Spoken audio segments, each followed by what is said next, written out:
정관용의 지금 이 사람.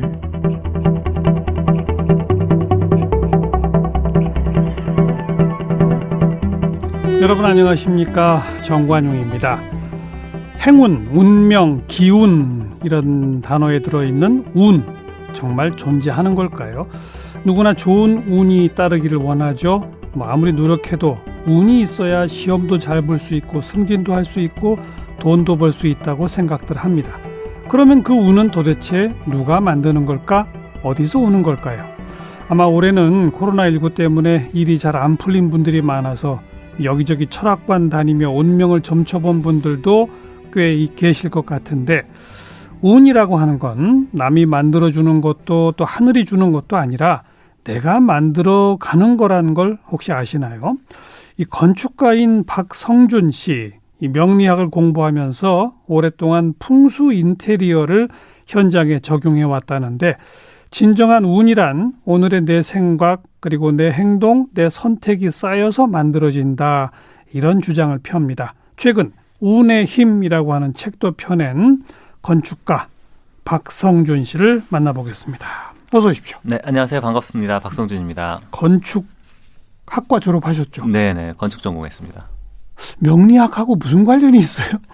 건축하고 명리하고 연관성이 없다고 생각하시는 분들 좀 많이 계신데요. 네. 사실 건축이라는 것은 이제 공간을 디자인하고 그 안에 이제 생기를 불어넣는 작업인데, 공간이라는 것은 어떻게 보면 사람이 살고 있는 공간이기 때문에 물론이죠. 사람을 이해하고 그 사람의 행동 방식이나 사고 방식이나 동선 등을 고려해야 되기 때문에 사람에 대한 이해가 선행돼야 되는 것 같습니다. 아, 그건 맞죠. 네, 그렇기 때문에 사람을 이해하는 툴로서 명리학이라는 것은 저한테는 상당히 매력적으로 다가왔고요. 물론 제가 이제 건축하고 연관시키기 위해서 명리학에 관심을 가졌던 건 아닌데, 관심을 갖다 보니까 네. 이제 건축을 전공한 저로서 이제 풍수하고 또 만나게 되는 그런 결과가 있었습니다. 어떻게 관심 갖게 된 계기는 뭐예요? 명리학. 계기는 이제 집에서 이제 고등학교 때. 네, 집에 어떤 책이 있었어요. 뭐 인생 12진법이라는 책인데요. 그 책을 보면서 인생이나 삶이나 여러 가지의 내용들이 있는 것을 보고 제 거를 대입해서 봤더니 상당히 좀 맞는 부분도 있고 기질이나 성향이. 그래서 이제 12진법이 일종의 사주팔자를 가지고 뭐 하는 그거예요? 네, 그렇죠. 그래서 타고난 생년월일시의 기질을 가지고 그 사람의 성향과 기질을 판단해서 앞으로 나아갈 방향이나 직업이나 적성 등을 알아보는 그런 내용들이었는데요.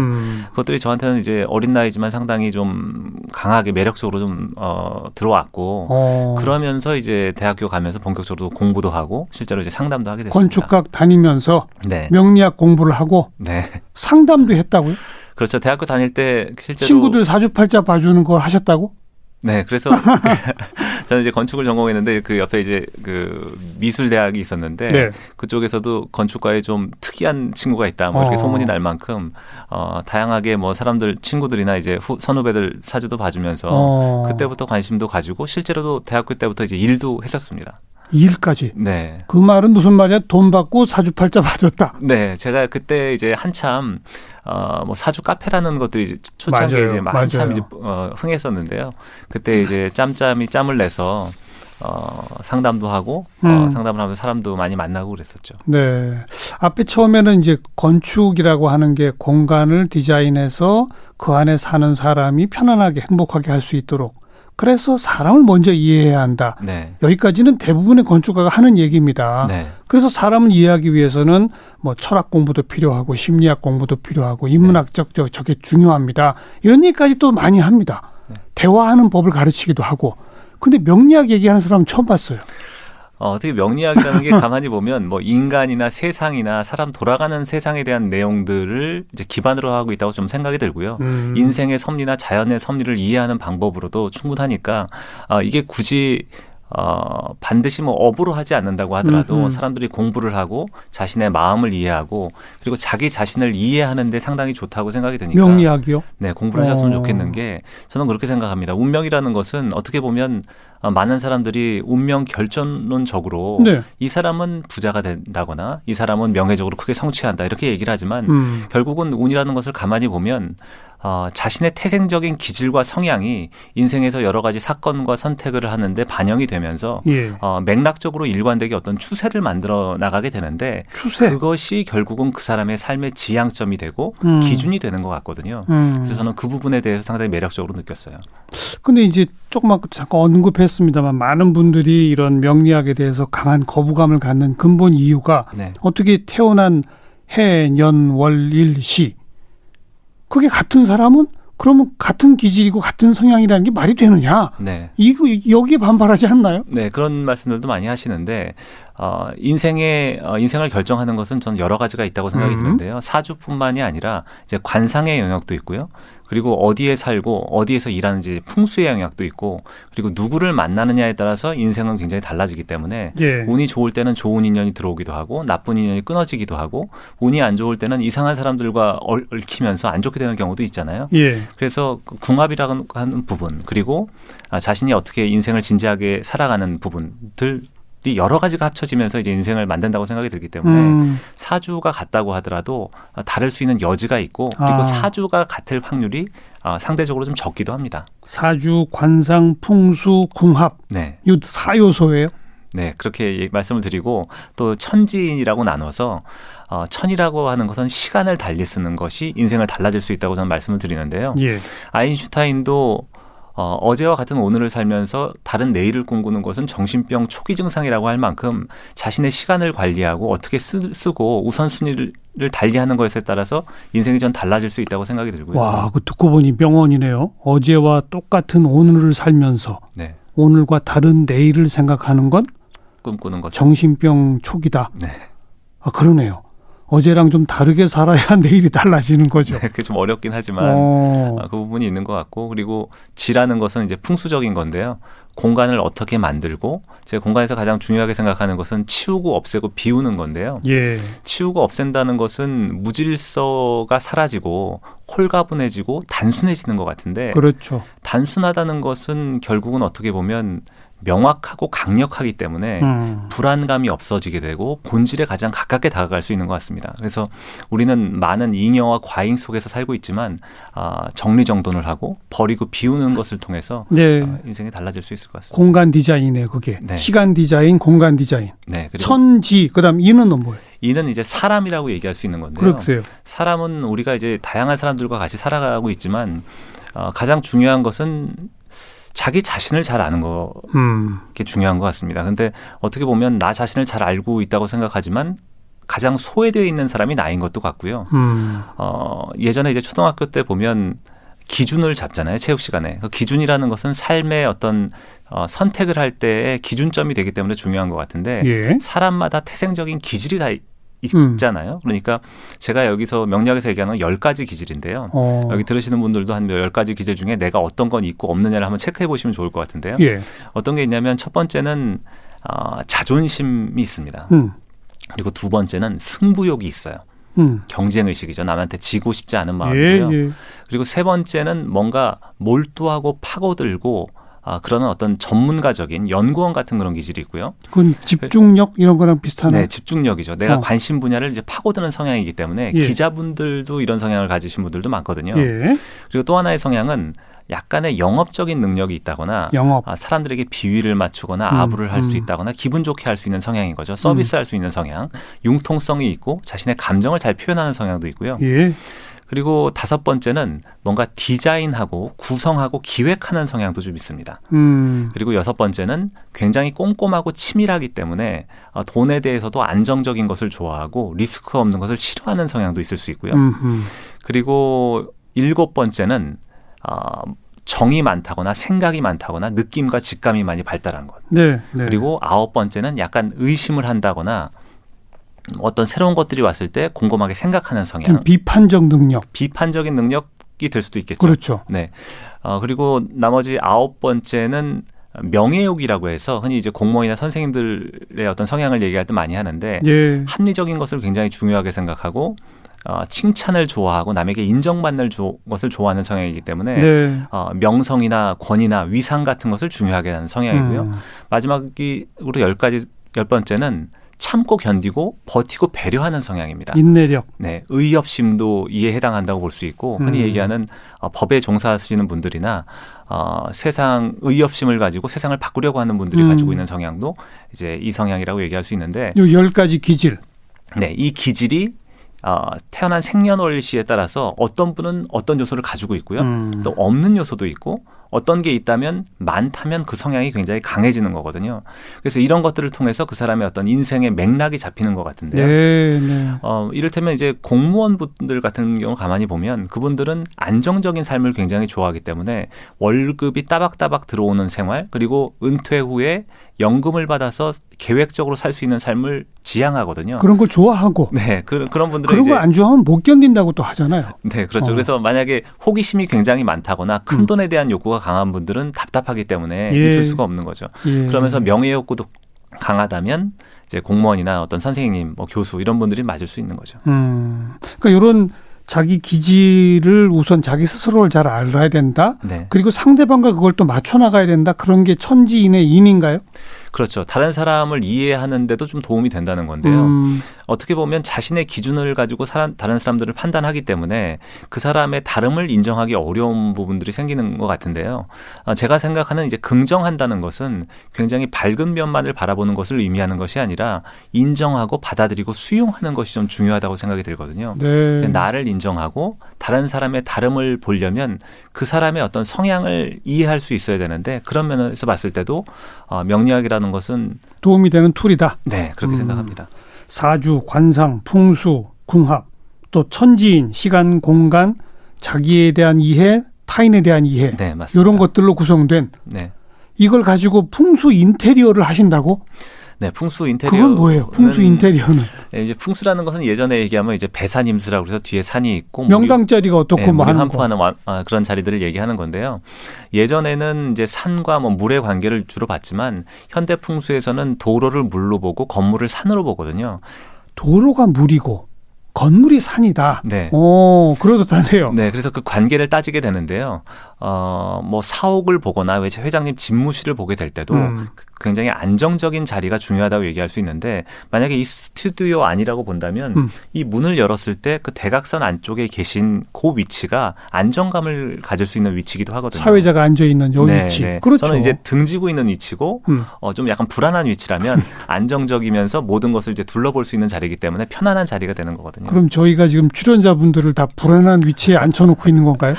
약간 이렇게 안정감을 얻기에는 이제 그 문 쪽하고 좀 가깝고 이제 등져 있으니까 돌아가는 상향을 잘 이해하기 어려운 위치이긴 한 거죠. 그럼 그 자리보다는 요 맞은편 자리가 더 나은 거예요? 그 자리가 조금 편안할 것 같습니다. 왜냐하면 이제 이동이나 이런 것들이 좀 보일 수가 있으니까요. 그런 생각도 좀 들고. 일부러 저희가 출연자분들은 좀 긴장시키는 건 그래서 허리 꼿꼿이 세우고 있습니다. 아무튼 네. 좋아요. 그런 걸 반영해서 인테리어에 적용한다. 네, 그렇죠. 그래서 공간에서 이제 인테리어라고 생각하면 많은 분들이 단지 예쁘게 꾸미거나 네. 치장하는 것만을 생각하기 쉬운데 예.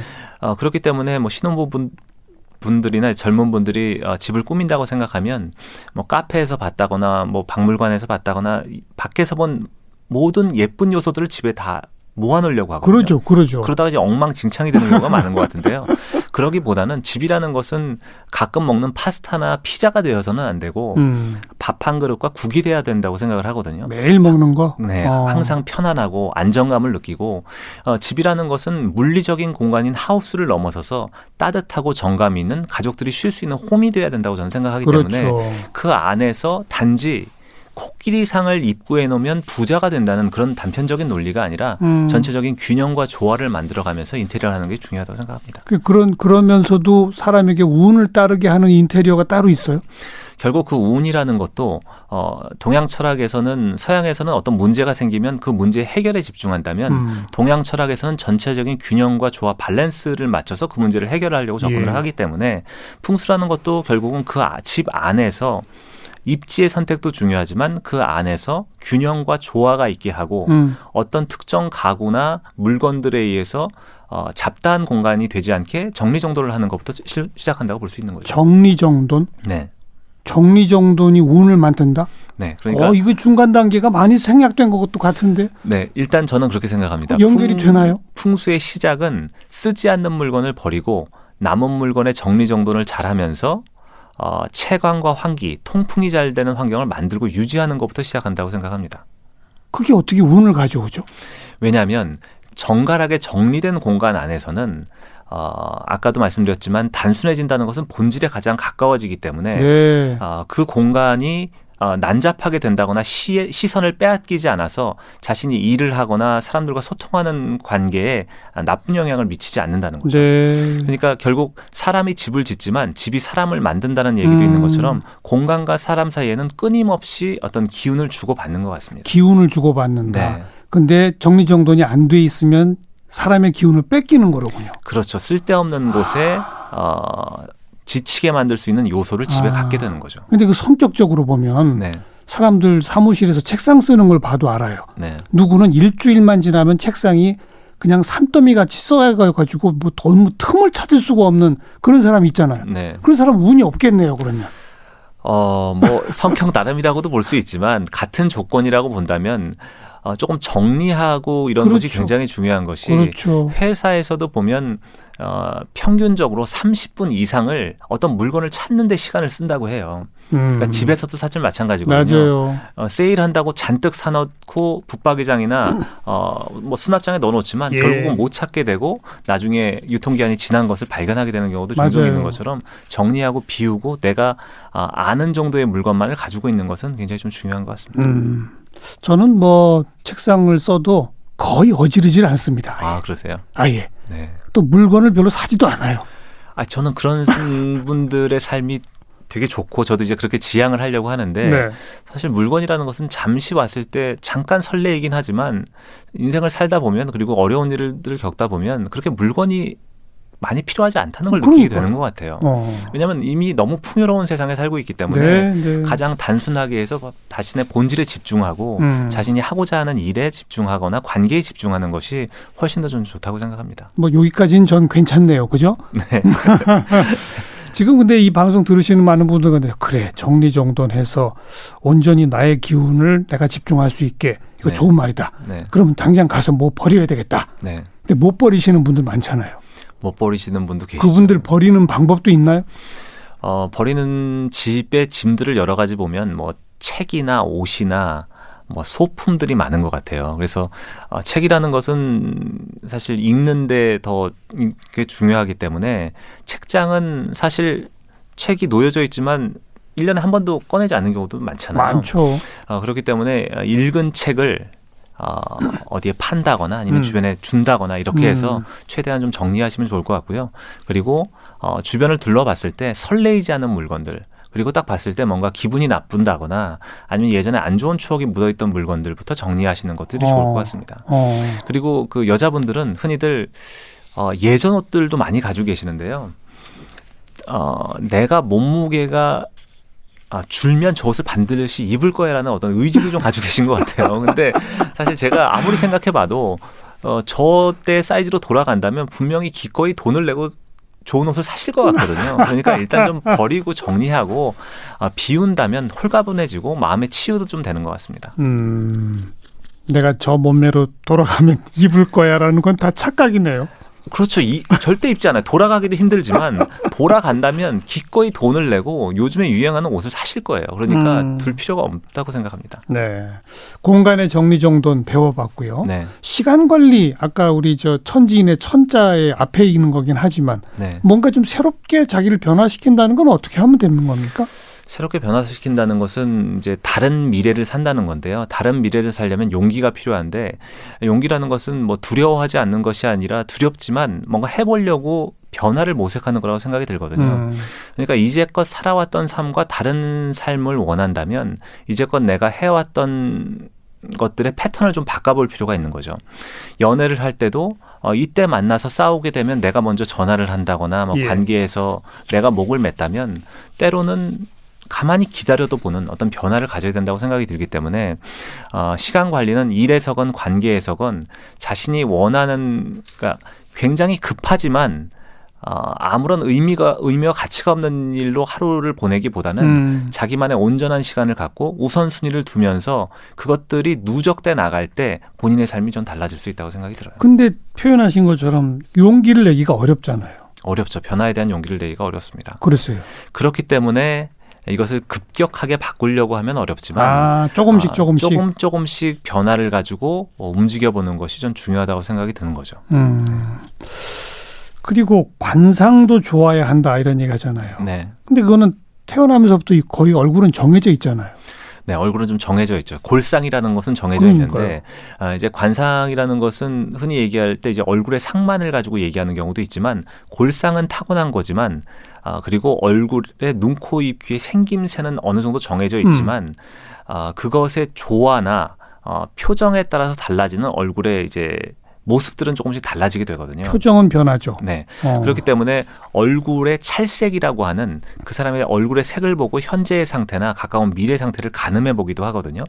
그런 것들은 결국은 내가 지금 현재 하고 있는 말이나 행동이나 태도나 생각이나 사고 방식에 의해서 변화할 수 있는 요소가 되기 때문에 앞으로 5년 뒤, 10년 뒤가 달라질 수 있으려면 자신의 표정과 태도와 말이나 행동에도 주의를 기울여야 된다고 생각이 듭니다. 관상을 정하는 거는 그런 골격뿐이 아니라 표정, 네. 말투, 네.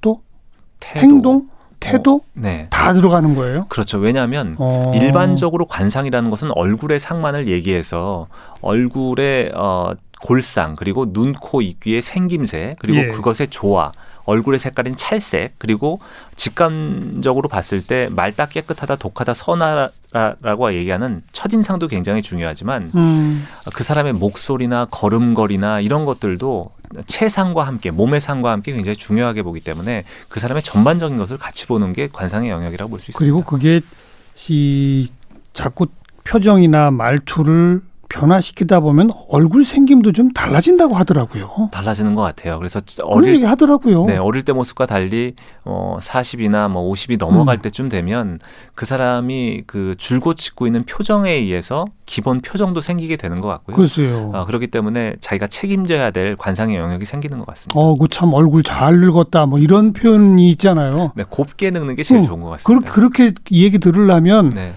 계속 찡그리고 막 말투 상스럽게 하고 그러면 그런 관상이 안 나온다고 하더라고요. 그렇죠. 얼굴에도 공간에도 저는 격이 있어야 된다고 생각하는데요.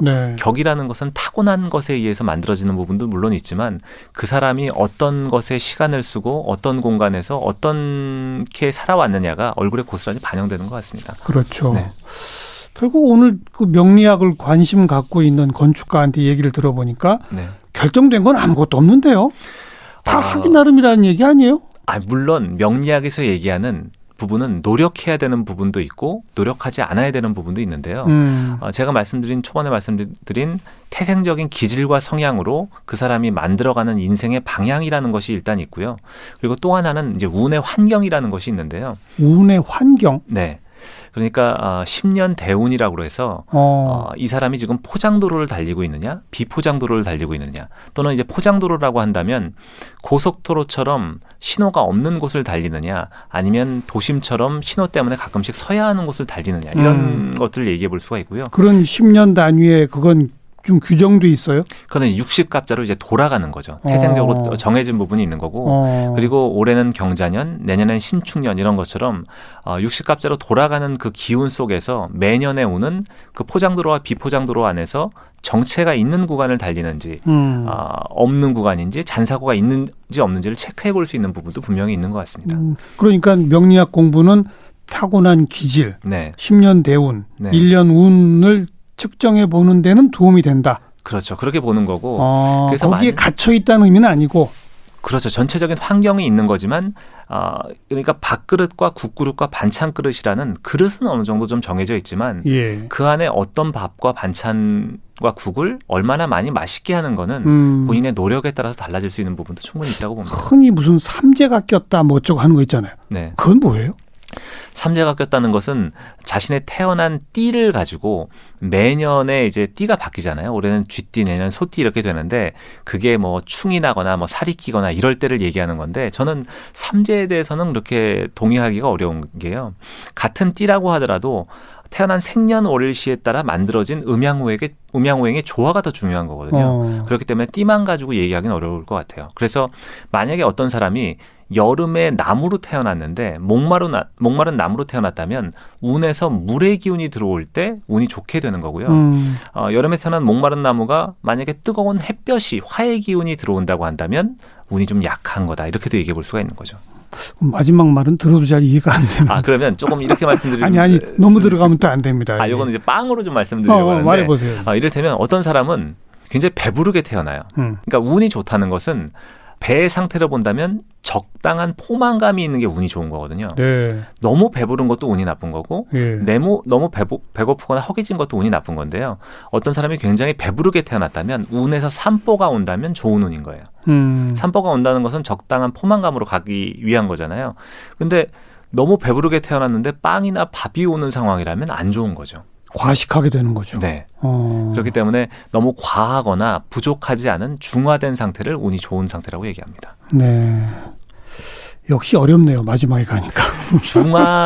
중화가 되고 조화가 되고 평안한 상태가 운이 좋은 상태라고 이해하시면 됩니다. 그러니까 앞에 정리정돈, 공간 배치, 네. 또 쓸데없는 물건 버리기, 자기 그 기운을 어디 한 곳에 집중시키기, 또 그러면서 용기를 내서 좀 어제와 다른 오늘을 살아갈수록 변화를 주기, 그리고 표정도 말투도 조금 더 격을 갖춰서 하도록 하기. 뭐 여기까지는 금방 따라가겠어요. 네. 그렇게 하면 되는 거죠?